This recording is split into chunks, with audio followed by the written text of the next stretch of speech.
Terima kasih untuk Anda yang masih bergabung bersama kami di Idea Season Closing, dan di segmen ini kita akan coba review bagaimana jalannya perdagangan di sepanjang hari ini. Kami ingatkan kembali Anda masih bisa secara aktif berpartisipasi bergabung bersama kami di telepon interaktif di 021 di 391 di 5201, dan juga ada WhatsApp interaktif kami di 0812 di 1398 di 3749. Saat ini kami sudah terhubung melalui via Zoom bersama dengan Bapak Muhammad Syahrizanas yang merupakan technical analyst dari BCA Sekuritas. Kita akan langsung sapa saja Pak Ican, apa kabar Pak? Baik, Mas David. Terima kasih Pak Ican sudah meluangkan waktu di IDA Channel. Pak Ican, di sepanjang perdagangan hari ini, indeks harga saham gabungan tadi sempat menyentuh ke level tertingginya di 6.286. Pak Ican, kemudian setelah menyentuh ke level tersebut lebih cenderung tertekan, dan tekanan itu semakin dalam beberapa menit jelang penutupan perdagangan di sesi kedua hari ini. Dari pandangan Anda secara teknikal, skenario apa yang terjadi di sepanjang perdagangan hari ini, Pak Ican? Ya, kami jika kita melihat ya pergerakan daripada indeks harga saham gabungan, secara teknikal memang membentuk pola head and shoulder ya di sini. Jadi dapat mengindikasikan penurunan lanjutan nampaknya untuk indeks harga saham gabungan.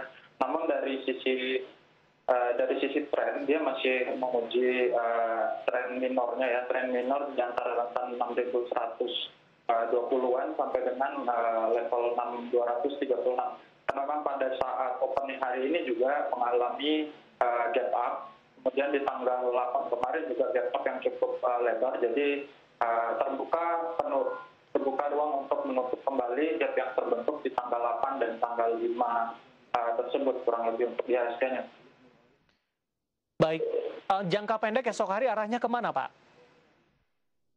Kecenderungan masih akan konsolidasi terlebih dahulu dengan rentang 6.125, kemudian level resisten di level 6.235, kurang lebih untuk pergerakan daripada indeks harga saham gabungan. Baik, support yang perlu diwaspadai, Pak Ican? Level support di 6.125 atau harga di tanggal 5-an, kurang betul. Baik. Apa yang akan terjadi ketika level support 6125 ini dilampaui? Iya, kalau 6125 ini kan setara dengan level higher high yang terbentuk pada akhir atau pertengahan Desember lalu ya. Jadi jika swing high ini terbreakdown gitu ya, ini mengkonfirmasi pelemahan lanjutan, bahkan bisa sampai menguji level psikologisnya yaitu di level 6.000-an ya untuk pergerakan daripada IHSG.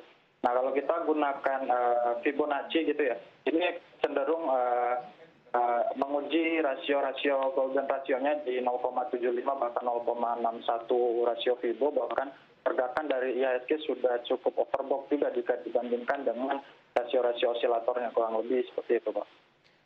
Baik, rotasi dari pergerakan sektoral juga cukup cepat sepertinya Pak Ican. Kalau kita bandingkan dengan penutupan perdagangan kemarin, ada konstruksi, kemudian juga ada pertambangan logam, mineral mentah. Ini memimpin dari penguatan, hari ini justru mengalami tekanan yang cukup dalam. Konstruksi, tadi juga kita sampaikan dari sisi sentimennya adalah dana asing sudah mulai masuk kepada SWF begitu.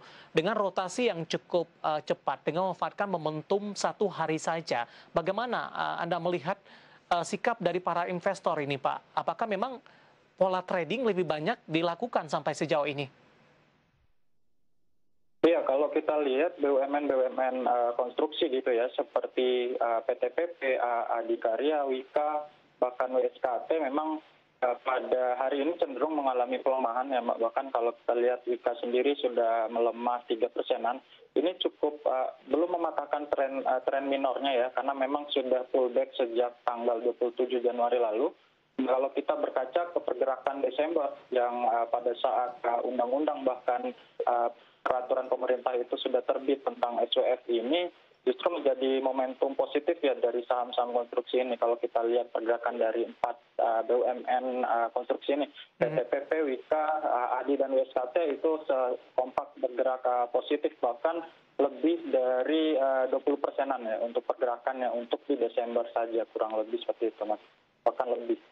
Oke, koreksi yang terjadi masih koreksi yang wajar. Masih Anda rekomendasikan untuk dari konstruksi, Pak Ican? Untuk konstruksi BUMN masih buy on witness saja. Ya. PTPP buy on witness, untuk ADI buy on witness juga, Wika, kemudian ini sedikit keluar untuk TOTL ya, trade buy, kemudian Waskita Karya, kita ada buy on witness juga untuk Waskita Karya. Buy on witness di level penutupan perdagangan hari ini, Pak? Untuk PTPP kita buy on witness 17.20 sampai dengan 17.25 ya. Yeah. Kemudian resistannya itu di 19.60, kemudian level support di 16.80 untuk PTPP. Okay. Kemudian ada ADI Karya, untuk ADI buy on witness juga di 14.70 sampai dengan 14.80. 14.80 terbreak itu mengkonfirmasi penguatan lanjutan itu dengan resisten 17.15. Kemudian level support yang dapat dicermati oleh investor sekalian itu di level 13.75 untuk ADI Karyanya. Baik, beberapa dari konstruksi yang direkomendasikan untuk posisi buy on weakness. Di luar konstruksi yang cukup menonjol pada perdagangan hari ini, dari perbankan BCAP, ada BBRI, Pak Ican. Di tengah dari pelemahan indeks harga saham gabungan, BBRI justru mengalami penguatan yang cukup signifikan. Dari sisi informasi fundamentalnya, tadi juga sudah kita sampaikan, ini rencana pembentukan holding ultra mikro begitu. Bagaimana Anda melihat penguatan yang terjadi di BBRI di sepanjang perdagangan hari ini kalau kita kaitkan dengan sentimen yang berkembang, Pak Ican?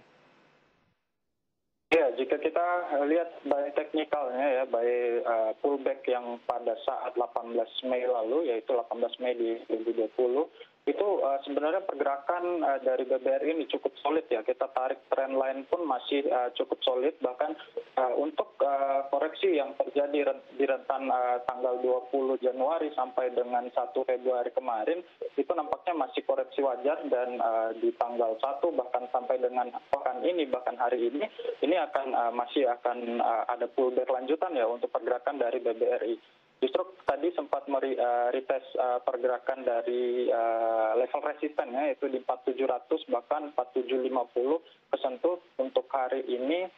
Untuk potensi pergerakan lanjutan ini nampaknya untuk BBRI masih untuk di hold sih, masih wajar saja di level 4750 sebagai target price pertama. Kemudian target price kedua kita boleh gunakan level 4.880 ya untuk BBRI-nya. Kemudian level support yang dapat dicermati itu jika bergerak di bawah 4520 kita boleh diversifikasikan dulu ke saham-saham lain untuk pergerakan daripada saham BBRI-nya seperti itu. Ya, Pak Ican, perkembangan dari sisi fundamental ini cukup bagus, Pak. Pembentukan holding dari ultra mikro, kemudian juga dari sisi teknikalnya juga sudah Anda sampaikan tadi. Cukup banyak pertanyaan di sepanjang perdagangan hari ini dari para investor dengan posisi teknikalnya, kemudian dari posisi fundamentalnya. Ada peluang tidak BBRI akan menembus ke level 5.000-an, Pak? Untuk level 5.000 nampaknya masih akan banyak level resisten yang akan diuji ya. Bahkan dari sisi psikologis harga 4.800 ini belum tersentuh ya untuk BBRI, bahkan di 4.700 tadi sempat tersentuh, langsung ada pembalikan arah, nampaknya ada active profit taking. Bahkan kenaikan memang sudah cukup tinggi ya untuk hari ini, jadi ini potensi untuk ke 5.000 masih ada, bahkan namun masih akan koreksi terlebih dahulu nampaknya untuk pergerakan dari BBRI. Oke, rekomendasi Anda untuk esok hari, Pak Ican, BBRI? Untuk BBRI kita hold saja 4620 sampai dengan rentan 4630 kita boleh hold. Kemudian target price satu kita boleh 4750, resisten kuatnya di 4800. Kemudian level support atau stop loss kita boleh gunakan 4520 sampai 4510 ya, 4510 untuk BBRI. Baik, Pak Ican, menarik, kita akan jeda terlebih dahulu, Pak. Sudah banyak pertanyaan masuk di WhatsApp interaktif kami sampai sejauh ini, dan kita juga masih menunggu partisipasi dari telepon interaktif di 021 di 391 di 5201. Kita akan jeda terlebih dahulu, Pak Ican, nanti kita akan lanjutkan, dan pemirsa telah bersama kami. IDX Succession Closing akan segera kembali usai jeda berikut ini.